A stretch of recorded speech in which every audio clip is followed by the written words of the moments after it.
for this construction, I want to make a triangle that has exactly these three side lengths as its sides. So the way I'm going to go about doing that, first thing I'm going to do is just draw some point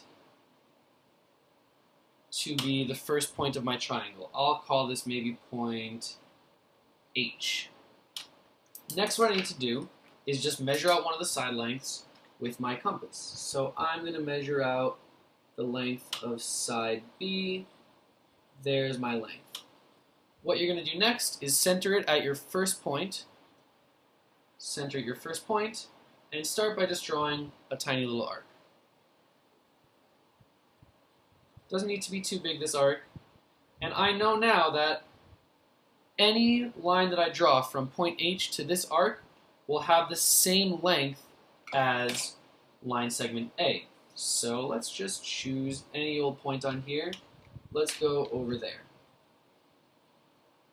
So from H to this point over here, H, I'll call this point I. I know that line segment A is the same length as line segment HI because I use my compass to copy it. Next, I'm going to measure out an arc using the length of line segment B. It's pretty much the same length as A right here. And I can choose either point. I'm going to do the next one, point I. So actually, maybe I'll stay at point H again. It doesn't really matter for this one.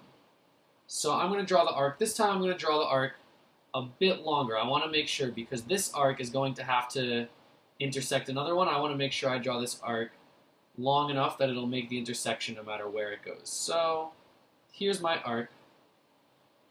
And anywhere from point H onto this new arc is going to be the exact same length as B. But I'm going to hold off on drawing my line until the last step. My next step is I'm going to measure out the length of C. And once I've got that length, I'm going to draw another arc. But the important part is if I drew this next arc centered at point H, I now need to center my final arc on the opposite point. So it's because I centered my previous arc on point H, I need to put a new center over here on point I. So I've got that new measurement. I'm going to center it on the opposite point, and I'm just going to draw my arc. Now, any point on this new arc, if I start from point I to any point on this arc, it will give me length C.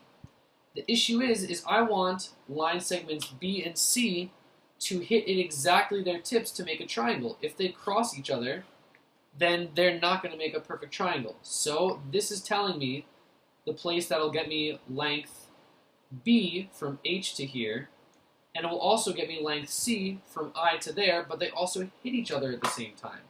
So I'm going to call this point HI, let's call this point J, and now I'm going to draw out I to J, and because we measured this as our length from line segment C, this will be the same length as line segment C. I'll put maybe 3 tick marks there. 1, 2, 3. And from H to J, that was for line segment B, I'm going to put 2 tick marks on that one. And maybe this will make what I was saying a little bit more clear. It might have been confusing before. Line segment HJ is the same length as line segment B. Line segment JI is the same length as line segment C. Now, that would also be true for any other point on this arc. The equality between JI and C, and also the equality between HJ and B with this arc, except here's the only point where they'll hit at the tip to make an actual triangle. And that's why I need to wait to draw my line until I see both arcs, because otherwise I won't know where to put these two rays exactly. I'll get the same length, I'll copy the line segment, but I will not hit that common point over there.